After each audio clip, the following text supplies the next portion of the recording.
So what on earth prompted composers to write the same thing over and over and over and over, nearly ad nauseum? Well, it's a little bit more complicated than that. I'm the Classical Nerd, and today we're looking at the history of minimalism.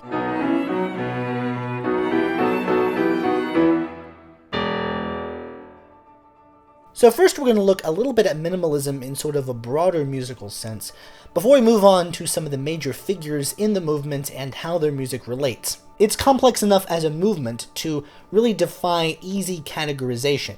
There are many causes and many influences of minimalism. So minimalism, as applied to music, was first coined by the composer Michael Nyman in 1968.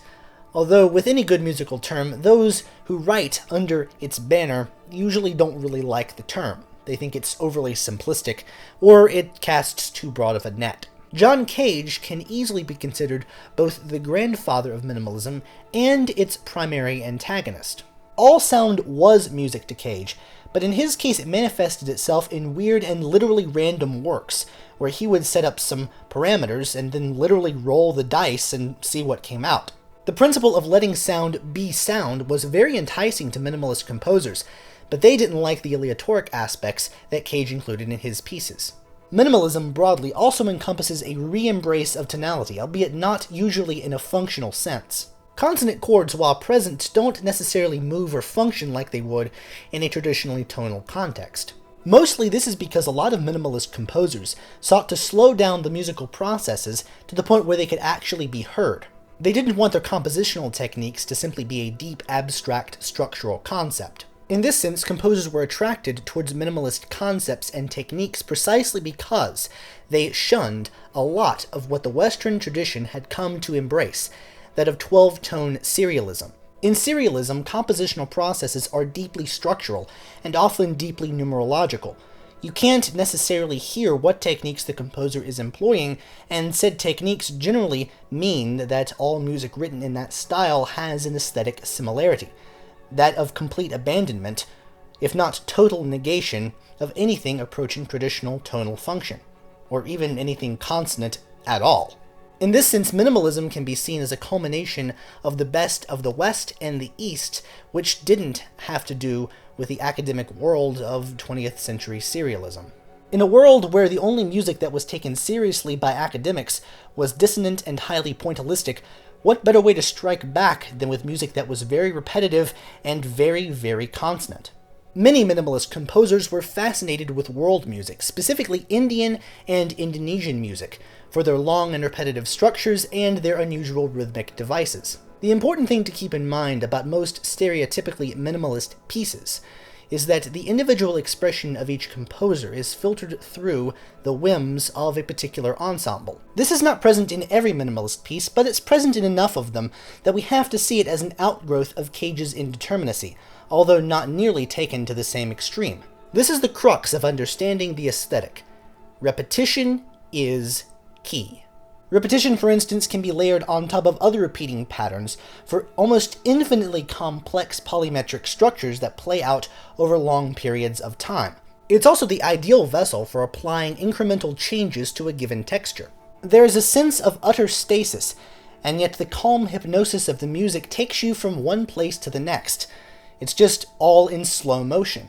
It's not uncommon for minimalist works to go on for the better part of an hour or even upwards of multiple hours, just to give the composer the broadest possible canvas upon which to work.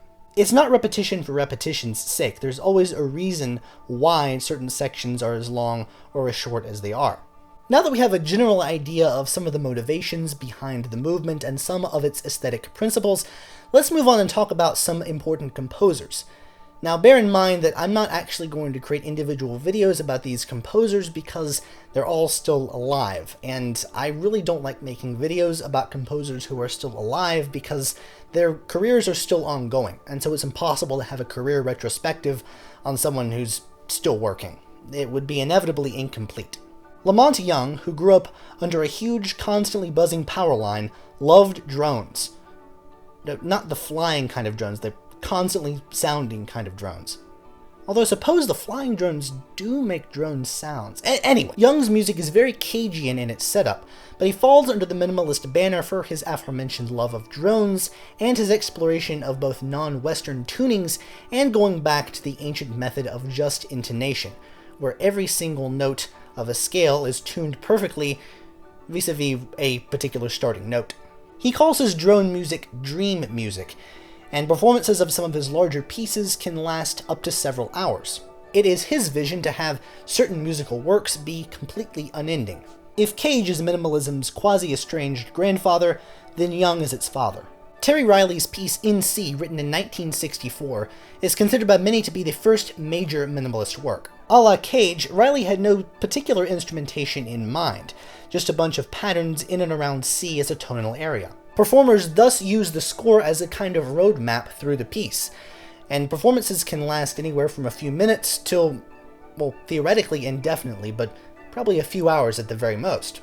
This creates an extremely hypnotic effect, where the new parts of the score combine with the old parts on top of each other in a constant pile that creates an aural blur in a sea of tonality.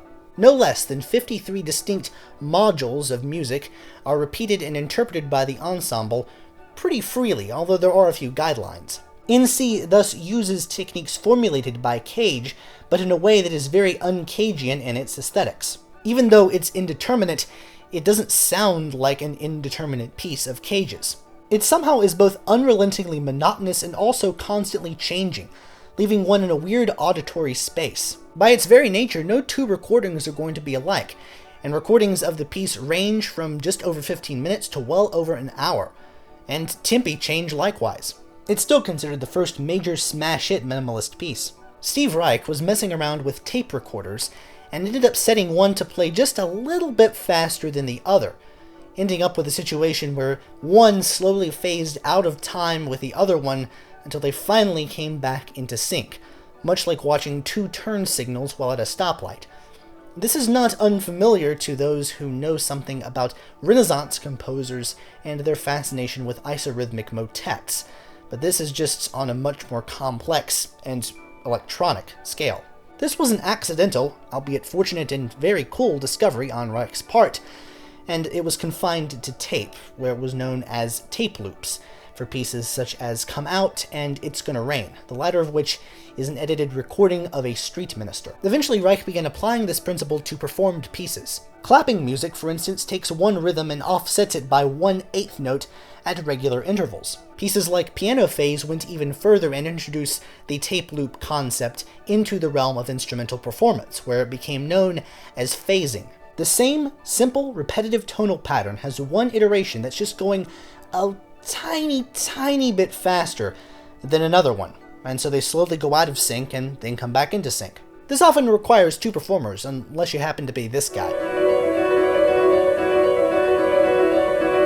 Layering these phasing elements on top of each other gives a hypnotic and extremely rich sonic world, where just a handful of chords can last well over an hour and be interesting the entire time. Reich's introduction of these techniques gave rise to his own performing ensemble, whose calling card was his own Music for 18 Musicians. David Bowie counted Music for 18 Musicians amongst his favorite pieces of music, citing its similarity in texture to the gamelan. Philip Glass is a bit of a love him or hate him fellow, and he tends to write music that is very aesthetically similar to a lot of his previous work. Probably best known and highest regarded out of his entire collected works is his score to the experimental film Koyanis Katsi, which, through stock footage, depicts a life out of balance. Like any good minimalist, Glass dislikes the term, referring instead to his music as merely exhibiting repetitive structures. If you listen to him, his last truly minimalist work was written in 1974. Glass is one of the most prolific composers in recent memory, and has achieved a wide commercial success with pieces such as Glassworks or his 11 symphonies written to date. Detractors argue that his prolific output necessitates a large reuse of compositional ideas and material, but this misses the fact that that's kind of what minimalism is, or at least minimalism can embrace that as a compositional technique. Glass isn't known for phase techniques or leading large, eclectic instrumental ensembles. Instead, he seeks to incorporate some of the minimalist techniques into the classical fold. John Adams, not to be confused with the second president of the United States, is probably best known as a post-minimalist, as he dabbles little in the kinds of experimental techniques favored by some of these earlier figures. Phrygian Gates and China Gates are two early pieces, where unrelenting streams of eighth notes reveal some deeper patterns. The word gates refers to concepts in electronic music. In a way, these pieces can be considered an elongation of electronic function as much as earlier pieces can be considered an elongation of analog music making. He uses tonal chords, but not in a tonal context, which is very similar to what Debussy was doing earlier in the century. He's also post-minimalist in the fact that he uses a lot of the complex cross rhythms and repetitive structures found in minimalism, but isn't beholden to having to play all of these out. Otherwise his music would take days to perform. Look no further than his orchestral calling card, Short Ride in a Fast Machine. This is much too short to be written by any of the earlier minimalists, but it could never have been written without those earlier characters. Minimalism, or rather post-minimalism more in the Adams variety, is one of the many competing schools of thought in composition today, and it still holds enormous sway. It still, of course, has its champions, and it has those who would seek to rebel against it, but in no way can it as a compositional or even artistic ethos be disregarded.